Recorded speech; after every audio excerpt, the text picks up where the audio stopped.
ও যাইয়া যদি কেউ কিছু চায়,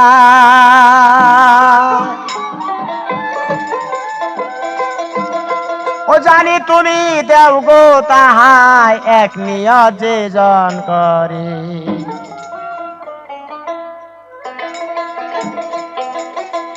কেউ ফিরে না খালি হাতে, খাজা তোমার দরবারে।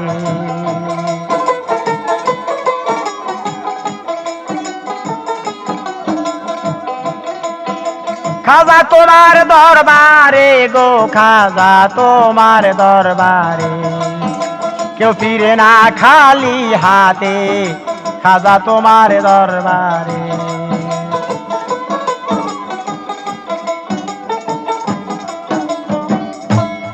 আসসালামু আলাইকুম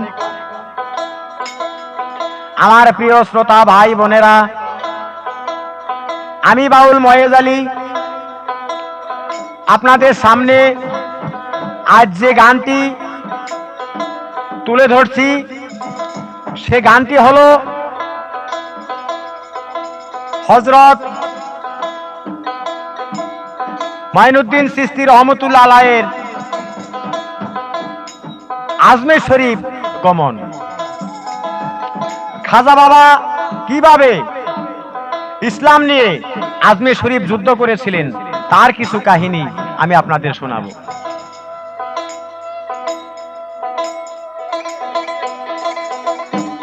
বাজাইও আমার যন্ত্রীওয়ালা তালে তাল মিশাইয়া রে,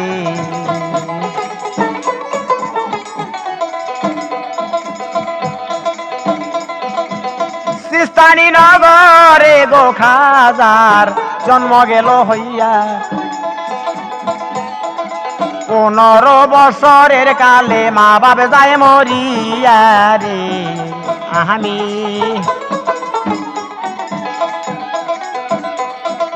15 বছর গো বয়স যখন খাজার হইয়া গেল, মা বাবা হারা হইয়া খাজা এতিম হইল রে।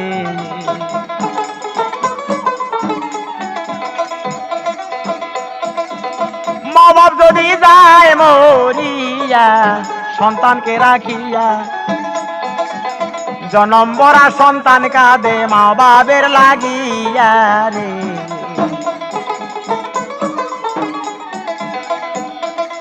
আমি যদি বলি তোমায়, তুমি না বলিও রে।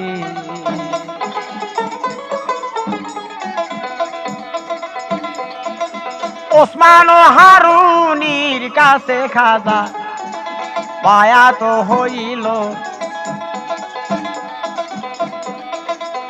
খাজায় ওসমান হারুনি আল্লাহর ওলি ছিল। অনেক কিছু খাজাকে সে শিক্ষা দিল দিয়া রে। খাজা আজমে শরীফ করছো পাগল, তুমি কি রূপ দেখাইয়া রে। খাজা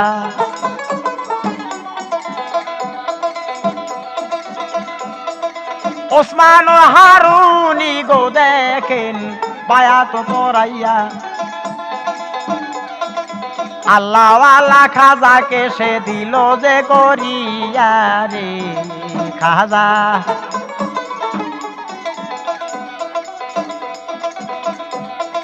মা বাবি মরে গেলে গো খাজা কিবা গেল পাইয়া, অংশীদার হিসাবে গেল ফলের বাগান রইয়া রে। খাজা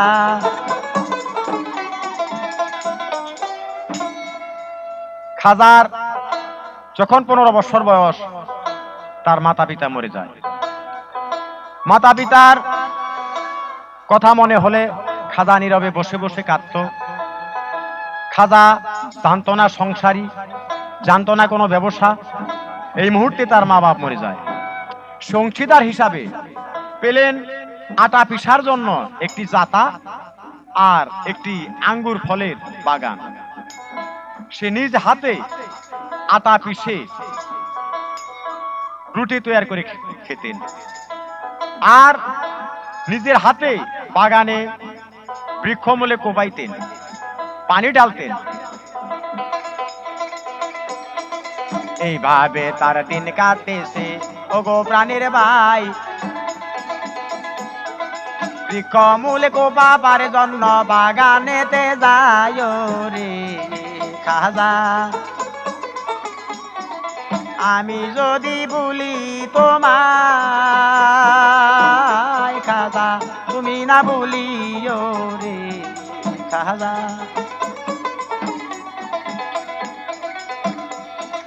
বৃক্ষমূলে কোপাইতে হয়রান গেল হইয়া, হঠাৎ খাজা জিরাইতেছে বৃক্ষ তলায় বইয়া রে খাজা।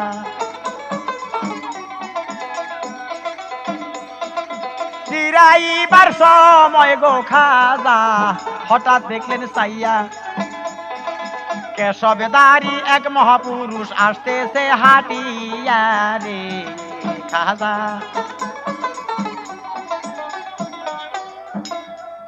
উনি বৃক্ষমূলে অনেক শ্রম দিয়ে খুব পরিশ্রম করে হয়রান হয়ে গেছে, তাই বড় একটা বৃক্ষের নিচে বসে একটু আরাম করতেছেন। হঠাৎ তাকে দেখলেন কেশবধারী এক মহাপুরুষ ওনার দিকে আসতেছে। আস্তে আস্তে যখন খাজার কাছে আসলেন, খাজা উঠে তাকে খুব সম্মান করে তাই না এনে সেই বৃক্ষমূলে বসাইল। বসানোর পর বলল, হুজুর এই ফলের বাগানটা আমার, একটু বসেন, আমি এক গুচ্ছ ফল এনে আপনাকে দেব। উনি নিজ হাতে এক গুচ্ছ ফল ছিঁড়ে এনে সেই দরবেশে হাতে দিলেন। এই দেখিয়া দরবেশ গো তাহায় দেখিল তাকাইয়া, ভবিষ্যতে এই ছেলে যাবে কামেলো হইয়া রে খাজা।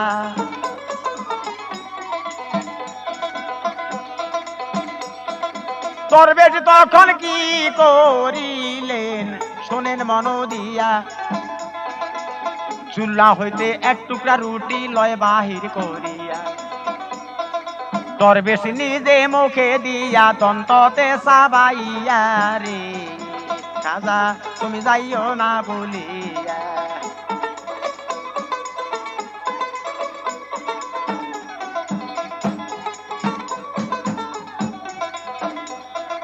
নিজের দন্তে শিবাইয়া কি কর্ম করিল, খাজাকে হা করার জন্য আদেশ করিল। শিবানো রুটি খাজার মুখে দেয় তুলিয়া রে খাজা, তুমি যাইও না বলিয়া। আমি যদি বলি তোমায় খাজা, তুমি না বলিও রে খাজা।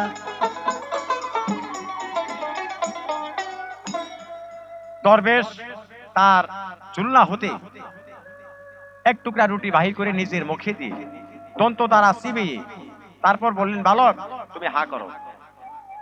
যখন হা করছে, ওই চিবানো রুটি বালকের মুখে দিচ্ছে, বলতেছে তুমি গিলে ফেলো। গিলে ফেলার পর খাজা আশ্চর্য হয়ে গেল, কারণ সে নিজকে এখন নিজে চিনতে পারতেছে না। তার মধ্যে নুরানিময় চেহারা তার হয়ে গেছে। আগে সংসারী যে চিন্তা ভাবনা ছিল সবকিছু সে ভুলে গেল। খাজা চিন্তা করলো, আমার ভিতর থেকে কি যেন এক ভাবের উদয় হলো। কিছুক্ষণ পরে সে দরবেশ রওনা হলো।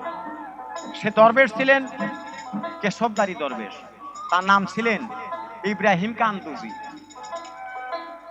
তাই দরবেশ ওনার পা থেকে মস্তক পর্যন্ত দেখে অনুভব করতে পারছিল এই ছেলে ভবিষ্যতে আল্লাহওয়ালা বিরাট ওলি হবে। কি জানো কি খাওয়াইলো দরবেশ রুটি মুখে দিয়া, সঙ্গে সারি ভাব যে খাজার গেল দূর হইয়া রে খাজা। খাজার যেন কি হইল ওগো প্রাণের ভাই, যাতায়ার ওই ফলের বাগান বিক্রি করে দেয় রে খাজা, তুমি যাইও না বলিয়া।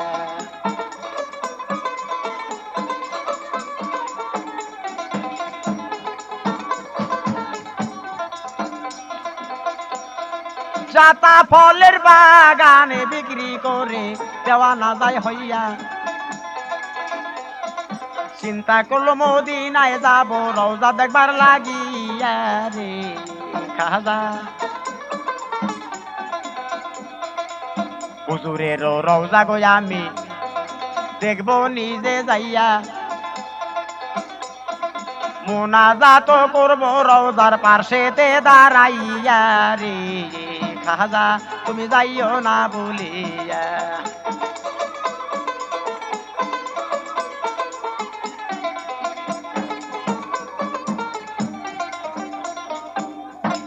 খাজা সে এক টুকরা রুটি খাওয়ার পর উদাসী হয়ে গেলেন, সংসারের সমস্ত চিন্তা ভাবনা তার দূর হয়ে গেল। সে আটা পিসার জাতা এবং ফলের বাগান বিক্রি করে ফেললেন। ওই বিক্রি করা টাকাগুলা গরিব দুঃখী মানুষদের মধ্যে বিতরণ করে দিলেন। উনি নিজে নিজে চিন্তা ভাবনা করলেন, আমি মদিনাতে হুজুরের রওজা দেখার জন্য যাব এবং সেখানে যেয়া আমি হুজুরের রওজাকে জিয়ারত করব। উনি হাঁটতে হাঁটতে হাঁটতে হাঁটতে পা তলে সেই দীর্ঘদিন পর মদিনা যেয়ে পৌঁছালেন। হাত উঠাইয়া দোয়া করে পার্শ্বেতে দাঁড়াইয়া রে খাজা, তুমি যাইও না বলিয়া। আজমিরকে কইরাছো পাগল তুমি কি জাদু করিয়া রে খাজা, তুমি যাইও না বলিয়া।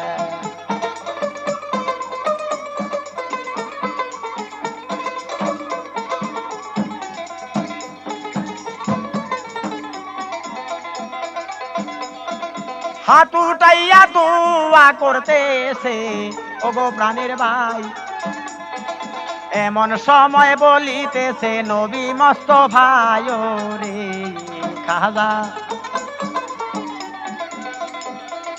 দইব একটা বাণী বাইব উঠিল ভাসিয়া, খাজার তোমার প্রতি গেছি খুশি যে হইয়া রে খাজা, তুমি যাইও না বলিয়া।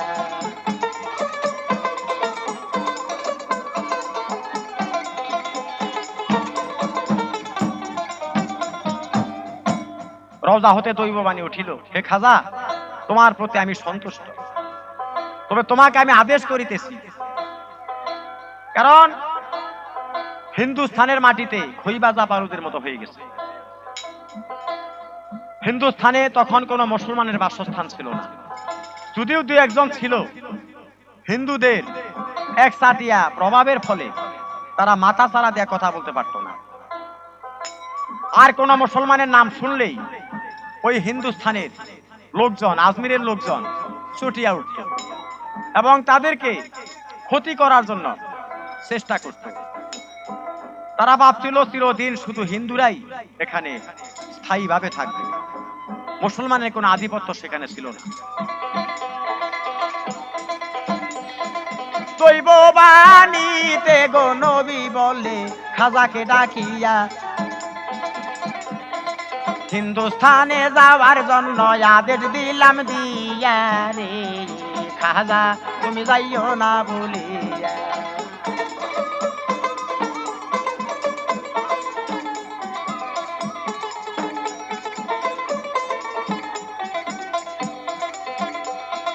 হিন্দুস্থান তোমার যাইতে গো হবে, তুমি যাও শুনিয়া, হিন্দুস্থান মুসলমান আছে তোমার আশায় চাইয়া রে খাজা।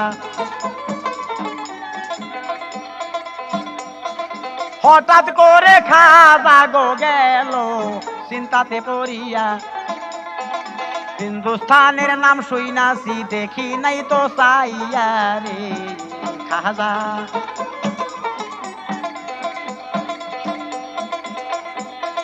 কবর হইতে শব্দ গো তখন আসিল ভাসিয়া, খাজা মোরা কাবায় বসয় যুজে করিয়া রে খাজা।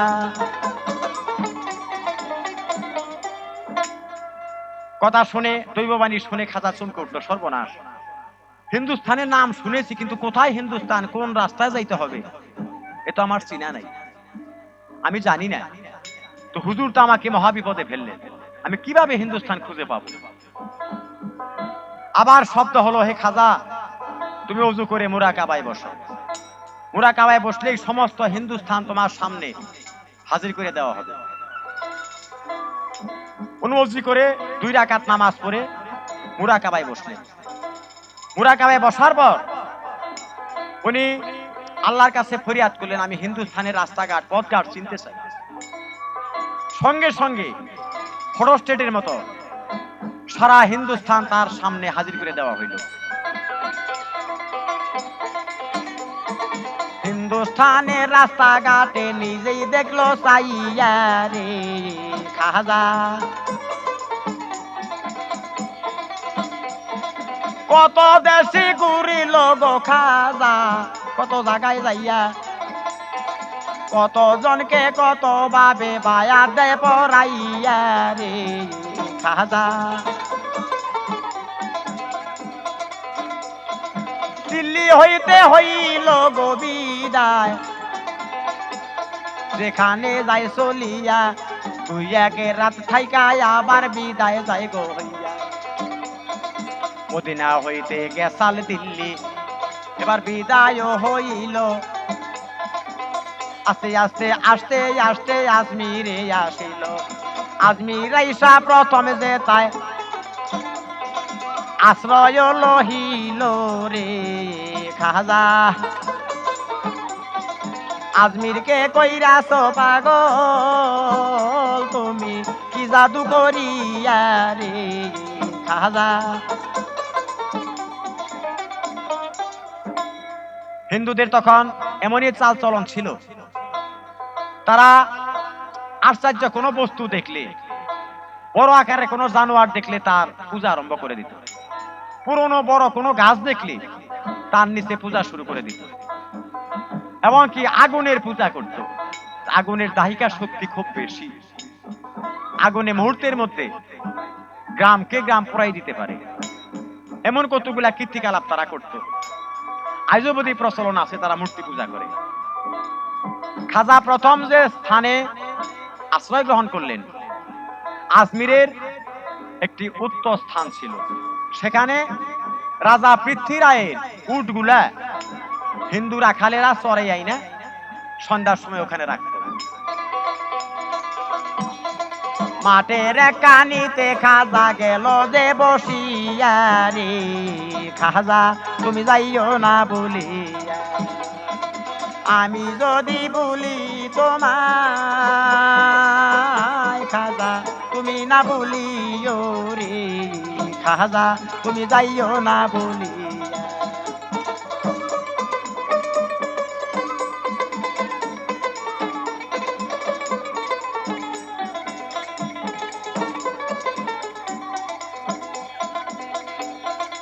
একটু পরেই রাখালেরা উটগুলি লইয়া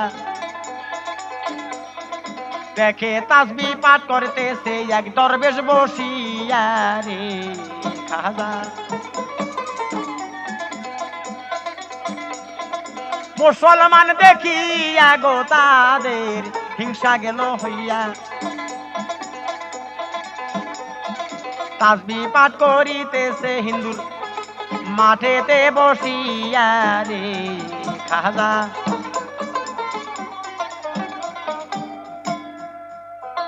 এক কনারে বসে উনি তাসবিহ পাঠ করতেছেন নীরবে। রাখালেরা অনেকগুলা উট নিয়ে আসলো, আসার পর ওই দরবেশকে দেখে ওনারা খুব বিরক্ত বোধ করলেন এবং বললেন, আপনি শীঘ্র এই স্থান ত্যাগ করুন, কারণ এখানে রাজার উট থাকবে। বলতেছে, বাবা এত বিরাট ময়দান, এখানে আমি তো সামান্য একটু জায়গা নিয়ে বসে আছি, রাজার উট থাকতে কোনো অসুবিধা হইবে না, যে না আপনাকে এখানে জায়গা দেওয়া যাবে না, আপনি অন্য কোথাও আশ্রয় লন। শেষটাতে খাজা বলল ঠিক আছে, রাজার উঠি এখানে শয়ন করুক, আমি চলে যাচ্ছি। খাজা গেল বিদায় হইয়া, ও গো প্রাণের ভাই, রাখালে রায় উঠ রাখিয়া বিদায় হইয়া যায় রে খাজা। পরের দিন সকাল গো বেলায় রাখালে রাজাইয়া দেখে শত উটি রইয়াছে শুইয়া রে খাজা। ধাক্কা ধাক্কি করে গো কত উঠাইবার লাগিয়া, চাইয়া দেখে মাটির সাথে চামড়া যায় লাগিয়া রে খাজা। রাখাল রাজা থেকে একটা উঠো দাঁড়ায় নাই, সমস্তই মাটির মধ্যে শুয়ে আছে। চিন্তা করলো কি ব্যাপার, দিলি তো এরা ভোরে এসে দেখি দাঁড়াই আছে দণ্ডায়মান, কিন্তু এখন পর্যন্ত শুয়ে আছে, একটা উঠো দাঁড়ায় নাই। ধাক্কা দেয়া দেখলেন উটের চামগুলি মাটির সঙ্গে যুক্ত হয়ে গেছে, এমন ভাবে যুক্ত হয়েছে সে চাম কোনো মতে ছাড়ানো সম্ভব নয়।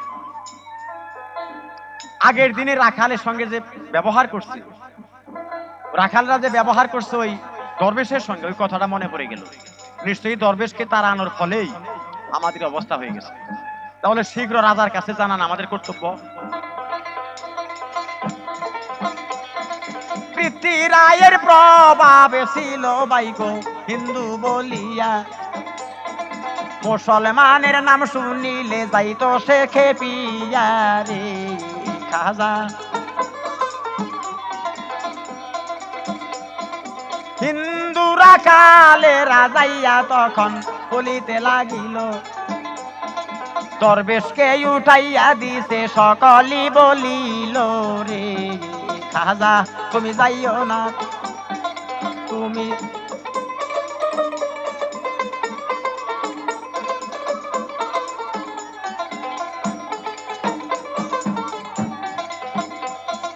হিন্দু রাজা পড়ল গো চিন্তায় ওই কথা শুনিয়া, চামড়া সারাইতে গেলে উড় যাইবে মরিয়া রে খাজা তুমি যাইও না বলিয়া।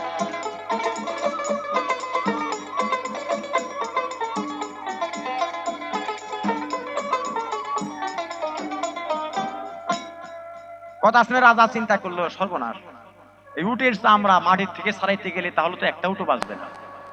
নিরুপায় হইয়া বললেন, তাহলে মনে হয় এই লোকটা নিশ্চয়ই কোন সিদ্ধ পুরুষ, তোমরা এক কাজ করো, তোমরা তাহার কাছে গিয়ে ক্ষমা প্রার্থনা করো, তাছাড়া উটগুলি ছাড়াবার কোনো উপায় নেই। ওনারা নিরুপায় হইয়া যে দেখলেন খাজা ওখান থেকে যে আনা সাগরের তীরে এক বৃক্ষতলা বসে বসে আগের মতোই তাসবিহ জপতেছে আল্লাহর নামে। হিন্দুরা কাল সবাই যাইয়া পাও ধরলো জড়াইয়া রে খাজা, আজমিরকে করিলে পাগল, তুমি কি জাদু করিয়া রে খাজা।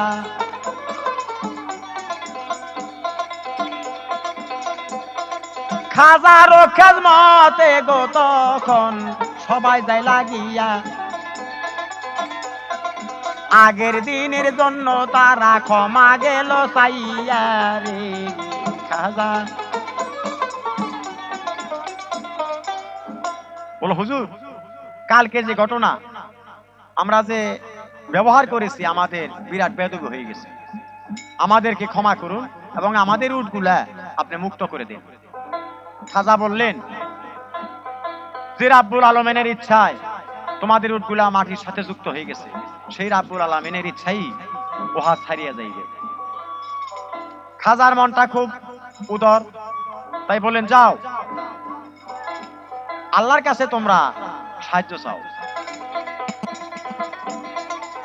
সবাই ফিরে যাইয়া গো দেখে উঠ রইছে দাঁড়াইয়া,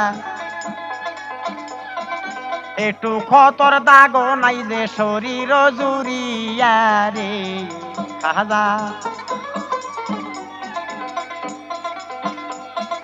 খাজার এই অলৌকিক শক্তির কথা করিল ছড়াইয়া, কোন কোন হিন্দু বাবে ঘরেতে বসিয়া রে খাজা। পৃথ্বীরায়ের মায়ে খবর পাইয়া চিন্তা করে ভাই, অলৌকিক শক্তির দ্বারা সবই করতে পারে। ছেলের কাছে মায়ে তখন বলতেছে বুঝাইয়া রে খাজা।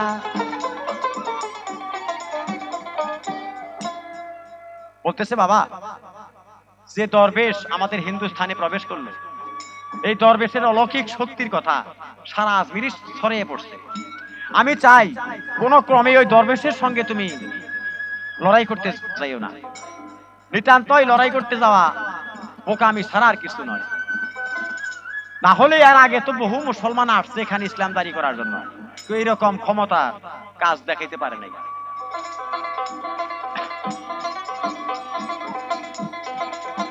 আনা সাগরের দুই গতিরে বহু মন্দির আছে ভাই,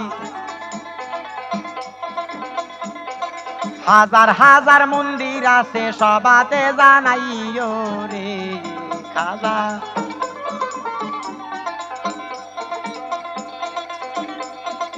ভারতেতে ওই হিন্দুস্থানে ওগো প্রাণের ভাই, মুসলমানের মসজিদ ঘরে মোটেই ছিল নাই, শুধু ছিল মন্দির খানা। সবাতে যেই কইয়া ইহার মধ্যে একটা মন্দির বড় গেছে রইয়া রে খাজা।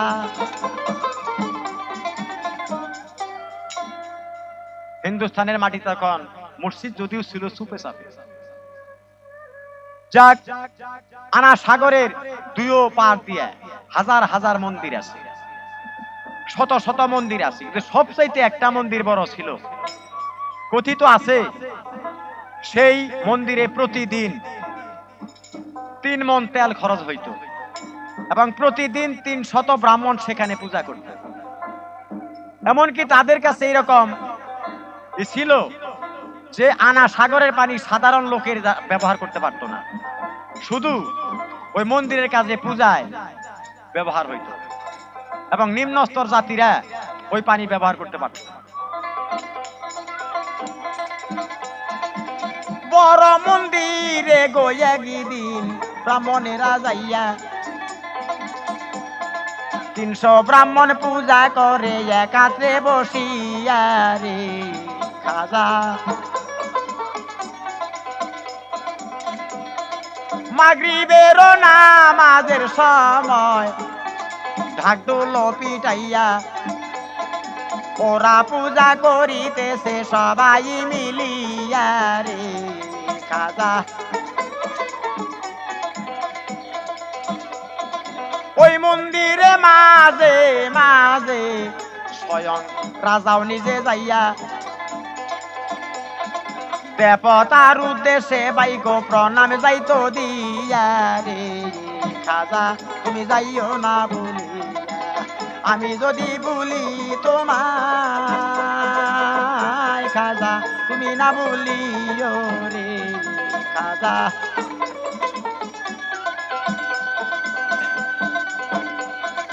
এইদিকে খাজা গো দেখেন দল পল লইয়া আজান দিতে লাগলো, দেখেন মন্দিরের কাছে যাইয়া রে খাজা। মন্দিরের কাছে গো যাইয়া আজানও সারিল, আজানের সুর শুনিয়া মন্ত্রে ভুল হইল রে খাজা ব্রাহ্মণদেরও পূজায় গো দেখেন মন্ত্র যায় ভুল হইয়া সবাই কাছে আসিল মিলিয়া দৌড়াইয়া রে খাজা আজানের সুর শুনিয়া পূজা যে সারিয়া কোন বালকে আজান দেয়া সে দেখিবার লাগিয়া রে খাজা ব্রাহ্মণেরা বড় মন্দিরে পূজা করতেছে মাগরিবের সময় এইদিকে মন্দিরের কিছু দূর থেকে খাজা আল্লাহু আকবার আল্লাহু আকবার বলে আজান দিতেছে আজানের ধ্বনি এত মিষ্ট এবং এত তীক্ষ্ণ সুর বিধর্মীরাও সে ডাকে মগ্ন হয়ে যায় সমস্ত ব্রাহ্মণেরা পূজা ছাড়িয়া দিয়া মন্ত্র বাটে ভুল হয়ে গেল পূজা ছাড়িয়া দিয়া দৌড়াইয়া তারা বাহিরে বাহির হইয়া পড়ল কারণ কোন লোক এইরকম স্মৃতি মধুর সুরে আজান পেশ করতেছে আইসা দেখে একদল মুসাফির রাস্তাতে দাঁড়াইয়া আজায়া নদীতে আসে আল্লাহু আকবার কইয়া রে খাজা তুমি যাইও না বলিয়া আমি যদি বলি তোমায় খাজা তুমি না বলিও রে খাজা তুমি যাইও না বলিয়া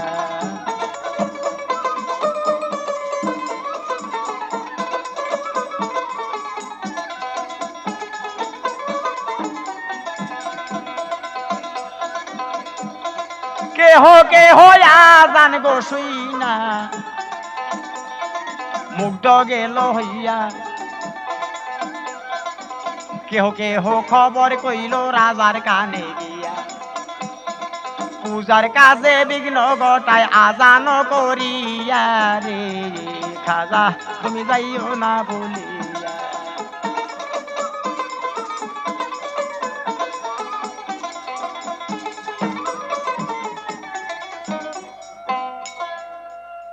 ছোট ছোট নিরীহ হিন্দু যারা আজানের সুর শুনে তারা মুগ্ধ হয়ে গেল আজানের এমনই সুর সে যেন মধুর সুরে ডাকতেছে কেউ কেউ দৌড়ে রাজার নিকটে যে সংবাদ দিল আমাদের মন্দিরের কাছে এসে তারা আজান দিছে রাজা শুনে রাগে দুঃখে ক্ষিপ্ত হয়ে গেল এমনকি তারা আমাদের মন্দিরের কাছে এসে আজান দিল কেন তারা ধর্মের নামে রাজ্যে একটা বিশৃঙ্খলা সৃষ্টি করতে চায়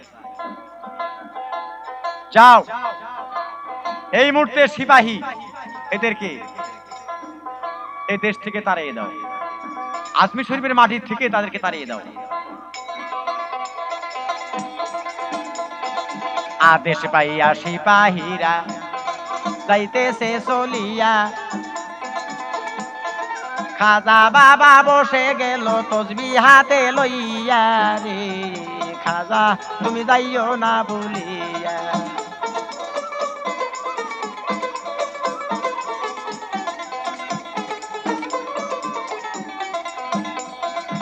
আদেশ পাইয়া সিপাহীগণ কাছে দিয়ে আসিয়া গালাগালি পারতে লাগলো খাজাকে দেখিয়া রে খাজা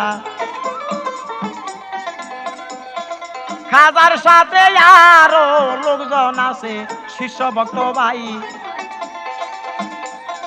সাথে থাইকা মারি পথে শিক্ষা করে তারাইও রে খাজা খাজার সাথে শিষ্য আছে 40 থেকে 39 জন তারা খাজার সাথে থাইকা যেমন মারিফত শিক্ষা করতেছে খাজার নির্দেশে তারাও সারা আজমির শরীফে কলেমার দাওয়াত দিতেছে মধুর সুরে মানুষকে বুঝাইতেছে আপনারা দিনে আসেন আমাদের মুসলমানিত্ব গ্রহণ করেন রাজা পৃথ্বীরায় খুব রাগিল ছিল এবং সৈন্য সামর্থ্য ছিল তাদের অনেক তাই সিপাহী পাঠাইলো, যাও এই মুহূর্তে তাদেরকে এই দেশ থেকে তাড়িয়ে দাও। সিপাহী আইসা দেখে তারা সবাই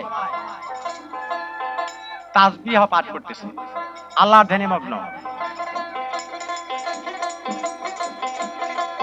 এই দেখিয়া সিপাহীরা রাগে গেল হইয়া রে,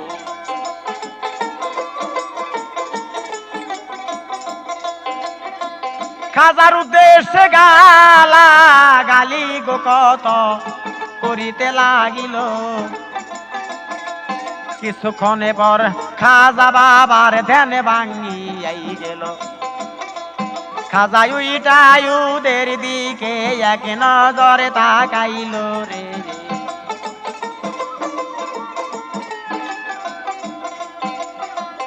একটা পাও আই গাইও না তোমরা, দিলাম মানা করে। সিপাহীরা না মানিয়া আরো আই গাই ধীরে ধীরে।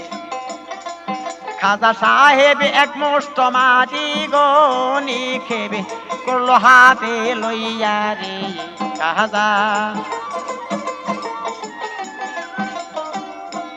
খাজা বললেন, তোমরা আমাদের উদ্দেশ্যে গালাগালি করতেছ, আমি নিষেধ করতেছি তোমরা এক পা এগিয়ে চেষ্টা করো না। কিন্তু সিপাহী মানলেন না। সামান্য নিম্ন স্তরের মুসলমান, এদের কথায় আমরা সিপাহী ফিরে যাব? আমাদের সঙ্গে গোলা বারুদ অনেক কিছু তো আছে, হাতিয়ার আছে। কিছুক্ষণ পর খাজা এক মুষ্ট ধুলি হাতে নিয়ে ওদের দিকে নিক্ষেপ করলেন। বালি নিক্ষেপ করার সঙ্গে গো সঙ্গে কেউ গেল পাগলে হইয়া, কেহ গেল জন্মের মতো লুলা যে হইয়া, কেহ হইল হায়ার কালা গো প্রাণের ভাই ওইখানে পড়িয়া রে খাজা।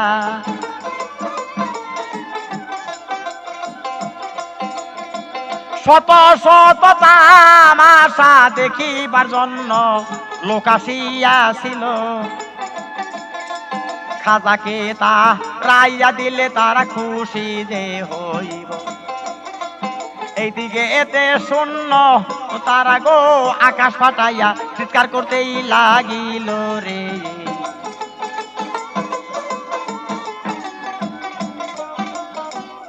সিপাহী যখন আসছে, শত শত লোকজন আসছে তামাশা দেখার জন্য, সে দরবেশকে তাড়িয়ে দিবে। যখন এক মুষ্ট মাটি হাতে নিয়ে নিক্ষেপ করছে, কেউ পাগল হয়ে গেল, কেউ জীবন কান্ত লুলা হয়ে গেল, কেউ হারকালা হয়ে গেল, কেউ অন্ধ হয়ে গেল। মাটিতে গড়াগড়ি বেড়া চিৎকার করে আকাশ ফাটাইতে শুরু করলো। তামাশা দেখার জন্য যারা এসেছিল, কেরা যে কোন দিকটা পালাই গেল তাদের খোঁজ পাওয়া গেল না। পৃথ্বীরায়ের কাছে গো সঙ্গে বাদে পৌঁছিল যখন যাইয়া, পৃথ্বীরায়ে রাগে দেখেন গর্জিতেছে বসিয়া। ধুলির ছুটেই আমার সৈনিক গো সবাই মাটিত পড়ছে লুটাইয়া রে।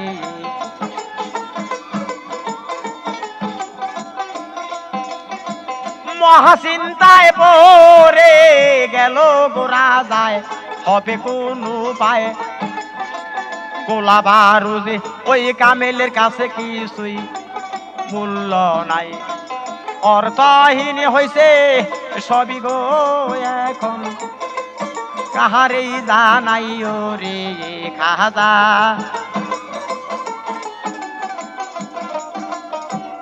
গোলা বারুদ কোনো কিছুই কাজে লাগে না, নিরর্থক।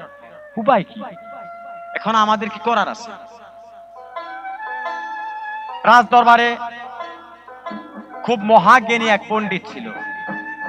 পণ্ডিত বলল, মহারাজ, আমার মনে হয় ওই ব্যক্তি চন্দ্রজালিক জাদুর দ্বারা হয়তো এই সমস্ত অসাধ্য কি সাধন করতে পারে। তবে এই ব্যক্তিকে তাড়াইতে হলে রামদেওকে আহ্বান করুন। রামদেও বিরাট জাদুকর, রামদেও ছাড়া এই সামান্য মুসলমানকে কেউ তাড়াইতে পারবে না। যে কোনো মুহূর্তে রামদেওকে তলব করলো। রামদেও রাজদরবারে আসার পর সমস্ত ঘটনা পৃথ্বীরায় তার কাছে ভাঙ্গা বলল।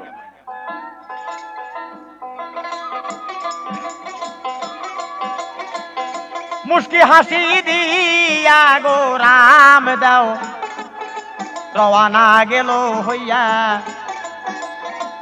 এইদিকে খাজা বাবা গেছে নামাজে ব্যস্ত হইয়া। এই মুহূর্তে রায়াম দেও গো পৌঁছিল কাছাকাছি যাইয়া রে।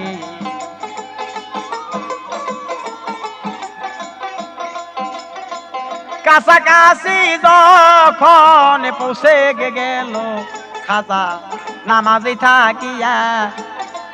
রামদেবের মনের খবর সবে গেল জানিয়া।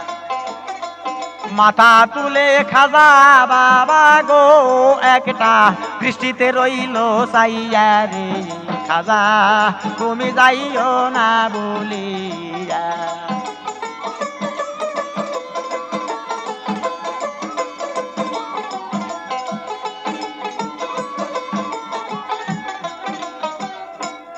যখন রামদেও একটু দূরে এসে দাঁড়াইছে, খাজা বাবা নামাজের থেকেই জানলো রামদেও নামে এক দেওয়া আসতেছে, মহা জাদুকর। খাজা কিছুক্ষণ পর মাথা তুইলা তার দিকে তাকাইলেন। একটা আল্লাহর ওলির নজর এত তীক্ষ্ণ, যখনই তার দিকে পা থেকে মস্তক পর্যন্ত তাকিয়ে দেখলেন, আস্তে আস্তে আস্তে আস্তে রামদেও দুর্বল হইয়া মাটিতে লুটিয়ে পড়লেন। কিছুক্ষণ পরে গো রামদেও জ্ঞান পাইল ফিরিয়া। রামদেবের যত পাপ কালিমা সবই গো গেল ধুইয়া। রামদেও তার নিজের ভুলের কথা গো সে যে গেল টের পাইয়া রে। আমি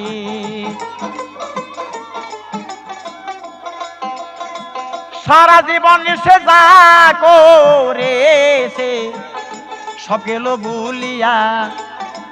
তারাইতে আইসা নিজেই জালে গেল করিয়া। দৌড়াইয়া যাইয়া গো খাজার পাও ধরলো জরাইয়া রে।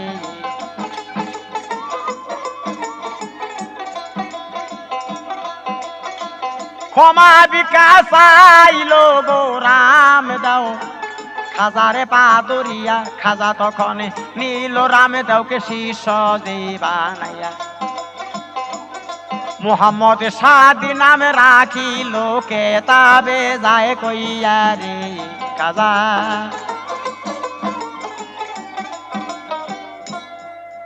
যখন তার শিষ্যত্ব গ্রহণ করল, মুসলমান শাস্ত্রগত ভাবে খাজা তার নাম রাখলেন মোহাম্মদ সাদি, অর্থাৎ ভাগ্যবান। তুমি একটা দরবেশকে তাড়াইতে এসে তোমার নিজের পাপ কালিমা সবকিছুই তাড়িয়ে দিয়েছ, তাই তুই আমার খুব বিশ্বস্ত ভক্ত হয়ে গেলি বাবা, থাক আমার আশ্রয়।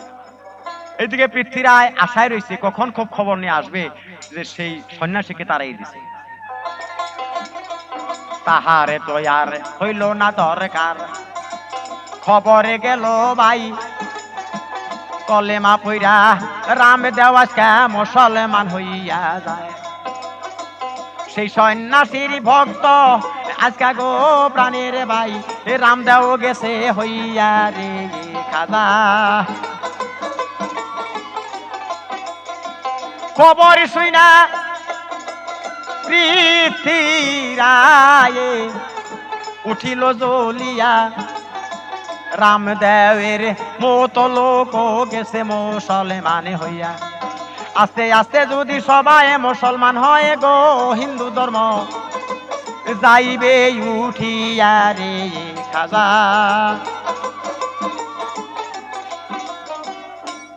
রামদেবের কথা শুনে সারা দেশে ছড়িয়ে পড়লেন রামদেব একজন জাদুগীর, সে ওই সন্ন্যাসীর সঙ্গে পারেনি, তার পা ধরে বয়াত করে সে মুসলমান হয়ে গেছে।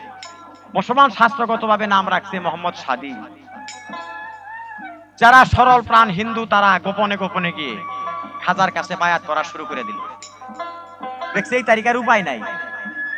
কিছু কিছু বড়র মধ্যেও যারা খুব হিন্দু জ্ঞানী লোক ছিল, খুব জ্ঞানী ছিল, তারাও গোপনে গোপনে পৃথ্বীরায়ের ভয়ে গোপনে যে বায়াত করা শুরু করে দিল। হঠাৎ খাজার এক ভক্ত আনা সাগরের পাড়ে গেছে উজু করার জন্য। আনা সাগরের পানির এমন একটা নিয়ম গেছে করিয়া, ছোট লোকে ওই পানি না যায় ব্যবহারের লাগিয়া। অজু করতে যখন গো গেছে ঘাটে বসে যাইয়া, ব্রাহ্মণেরা উঠাইয়া দিছে গো তারে অপমান করিয়া রে খাজা।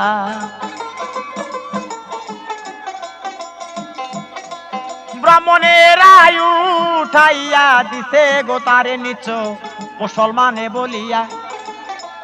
খাজারে কাছে খাজার ভক্ত বলতেছে কান্দিয়া, ওই পানিতে নাকি ছোট লোকদের গো পানি হারামে গেছে হইয়া রে।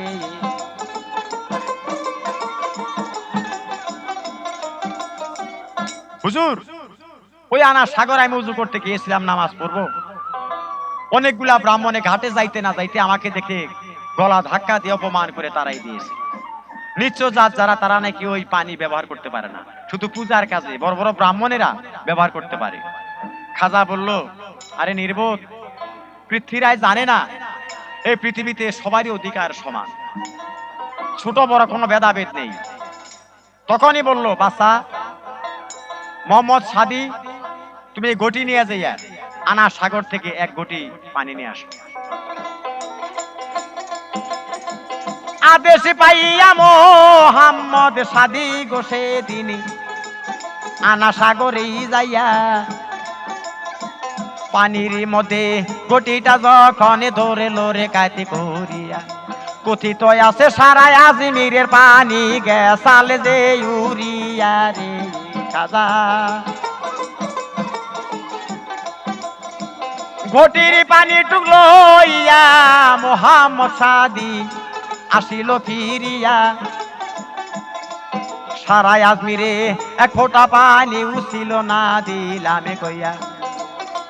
কিতাবের মধ্যে গলি খগ দিয়াছে লিখিয়া রে আমি।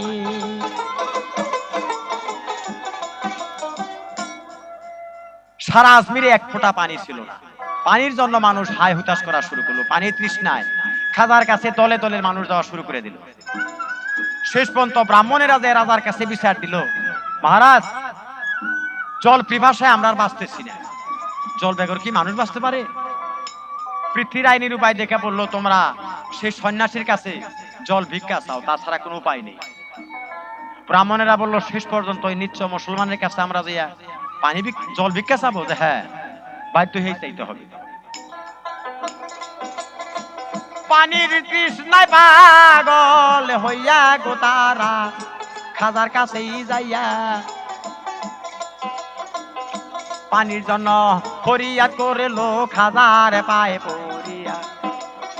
নিরীহ মানুষের কান্না শুনে গো খাজার বড় দয়া গেল হইয়া রে খাজা, তুমি যাইও না বলিয়া।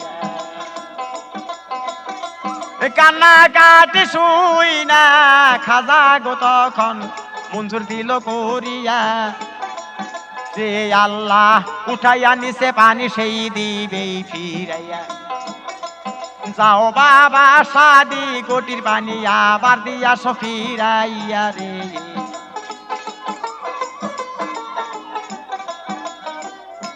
বলো বাদশা সাদি, যে ঘটিত করে তুমি পানি এনেছিলে সে পানি আনা সাগরে আবার ফেলে দিয়ে আসো। আমি চাই না নিরীহ প্রাণ মানুষ যারা এরা কষ্ট পায়।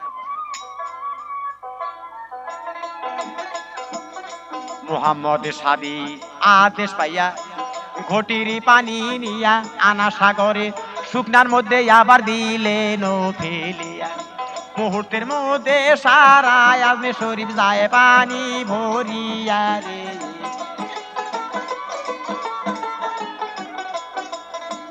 যেখানে যে পরিমাণ পানি গছিল সেই পরিমাণ গেল হইয়া। এই দেখিয়া দলে দলে মানুষ যাইতেছে চলিয়া, দলে দলে হিন্দু মুসলমান হইতেছে খাজার হাত ধরিয়া রে খাজা। পৃথিরায় হইল ব্যর্থ ও গো প্রাণের ভাই অজয় পালে নামে এক জাদুগিরি তাহার কথা জানাই সে যে বিখ্যাত জাদু করেছিল গো রাজায় তাকে আনলো ডাকিয়া রে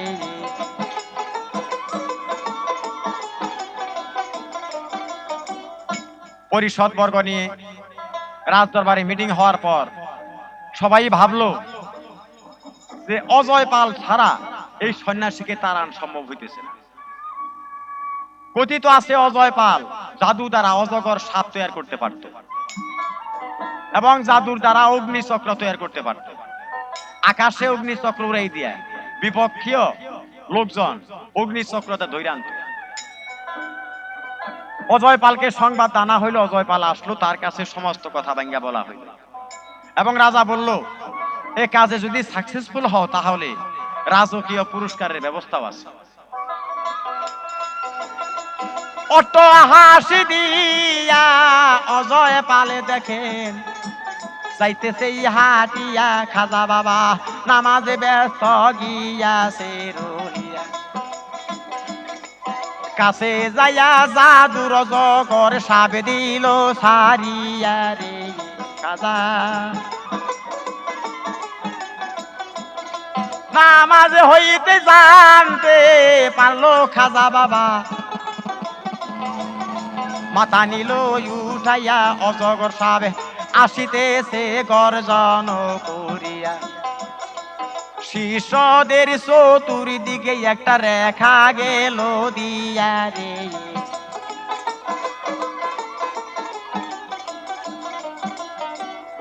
সমস্ত শিষ্যদের বলল তোমরা নামাজে ব্যস্ত থাকো, আল্লাহ আমাদের রক্ষা করবেন, আল্লাহ তো আমাদের এখানে পড়াইছেন। সবার বাহির দিয়া একটা দাগ দেয়া ফেলেন গোলাকারের। অজগর সাপ আইসা দাগের বাইরেই তর্জন গর্জন করা শুরু করে দিল। অগ্নিচক্র আকাশ উড়িয়ে দিল। সে অগ্নিচক্রের ধোঁয়ায় সারা আসমান মেঘলা হয়ে গেল। খাজা বাবা এক মুষ্ঠ মাটি হাতে নিয়ে উপর দিকে ফিক দিয়ে দিলেন। সে অগ্নিচক্র আকাশে উঠতে থাকলো আর নামতে পারল না। খাজা বলে ওরে অজয় পাল দেখ না একবার চাইয়া জন্মের মতো দিব তোরে আমি শিখা দে আজি দিয়া বাঁচতে চাইলে মুসলমান হও গো আজকে কলেমা পড়িয়া রে খাজা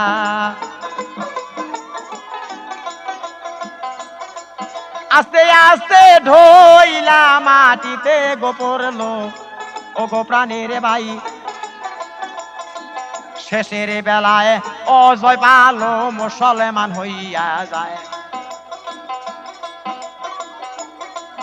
অজয় পালে যখন হইল মুসলমান ভাই গো পৃথিরায় খবর পাইয়া সমস্ত শহর বলে তাহার গেল গো দূরে বলে হইয়া।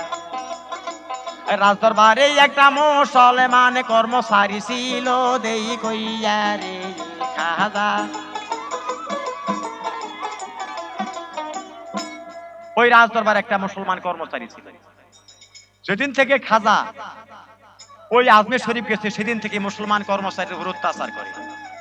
তাই মুসলমান কর্মচারী গোপনে খাজার কাছে গেছে, বলতেছে বাবা যেদিন থেকে আপনি আজমের শরীফ আসছেন সেদিন থেকেই রাজা আমার প্রতি বিরূপ, আমার প্রতি অত্যাচার করে। তাহার কাছে লেখে সাল চিঠি শান্তি দিবার লাগিয়া পৃথিরায়ে চাকরি হইতে তারে বরখাস্ত দিশাল করিয়া। তাই খাজায় বিষাবে কর সাল তোরে গেলাম রাখিয়া আমার মুসলমান সৈনিকের হাতে একদিন তুই যাবি মরিয়া। শেষের বেলায় মোহাম্মদ ঘুরি গোয়াবার আজমিরে যায় আসিয়া খাজা বাবা মোহাম্মদ ঘুরিকে স্বপ্নে গেল দেখাইয়া। আমি বাবা সিংহাসন চাই না গো সিংহাসন এ তোমারই লাগিয়া রে খাজা। খাজা ভাবলো যে কোনো মুহূর্তে আমি পৃথ্বীরায়কে শেষ করে দিতে পারি। হে পৃথ্বীরায়, তোকে আমি অভিশাপ করে গেলাম, তুই আমার মুসলমান সৈনিকের হাতেই মারা যাবি। মুসলমান সৈনিক হাতে সুবদ্ধ করে গেলাম। শেষটাতে মোহাম্মদ ঘুরি একবার ওই হিন্দুস্তানের সঙ্গে যুদ্ধ করেছিল। তারা সমস্ত মিলিত শক্তি দিয়ে মোহাম্মদ ঘুরিকে মানে পরাজয় করে দিয়েছিল। তাই খাজা স্বপ্ন মারফত মোহাম্মদ ঘুরিকে বললেন, হে মোহাম্মদ ঘুরি, তুমি আর বসে থেকো না, আমি তোমার সঙ্গে আছি। তবে আমি সিংহাসন চাই না, সিংহাসনের মালিক হবে তুমি। আমি গোপনে তোমাকে সাহায্য করব। খাজা বাবাকে স্বপ্নে দেখে গোসে দিন মুহাম্মদ সাহসী গেল পাইয়া হিন্দুস্তানে যুদ্ধ করতে আসলো অল্প শূন্য লইয়া। যুদ্ধক্ষেত্রে নামলো ওরা গো সবাই আল্লাহু আকবার কইয়া রে খাজা। যুদ্ধ শেষে দেখা গেল দেখেন কত রাজপুত্র যায় আসিয়া। যুদ্ধ শেষে পৃথ্বীরায়ে যাইতে চায় পালাইয়া, গঙ্গা নদী পার হইতে যাইয়া গো শূন্যের হাতে ধরা গেছালে পড়িয়া রে খাজা।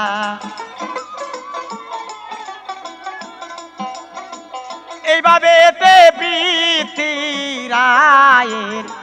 জীবন দেয় ধসাইয়া। খাজার জন্য হিন্দুস্তানে মুসলমান গেছে হইয়া। খাজা বাবা কি জাদুই করে সালে গো দেখেন আজমে শরীফ যাইয়া রে খাজা।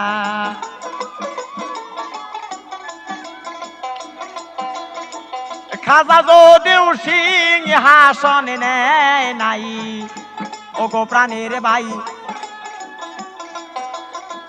তবু সে মানুষেরও আছে উদরে ভাই। সবাই মুখে মুখে বাবা খাজার কথা কয় রে খাজা। সমস্ত কিছু বুইলা গেছে গো খাজা আল্লাহর পাগলে হইয়া। খাজার উসিলায় হিন্দুস্তানে মুসলমান গেল হইয়া। হঠাৎ নবী একদিন স্বপ্নে দেখাইলো খাজা করতে হবে বিয়া রে খাজা। 90 বছর বয়সে খাজা একে একে দুইটা বিবাহ করে। এই পর্যন্ত এই কাহিনী ইতি দিব এখনে। টাঙ্গাইলে আলোক সজায় গেলে আমার ক্যাসেট পাবেন ভাই। আমি বাউল ময়জালি বাউলের গানে গাই।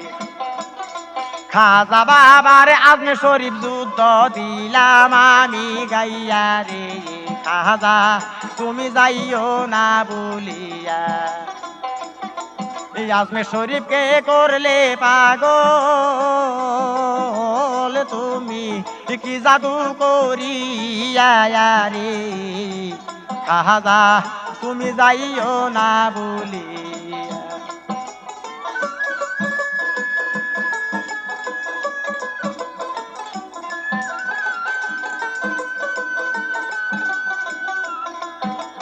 এই পর্যন্ত সবার চরণ ধুলি নিয়া বিদায় হইয়া যায়।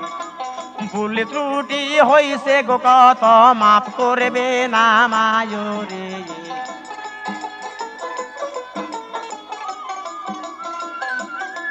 বিদায় কালে যাব সবার চরণ ধুলি লইয়া রে।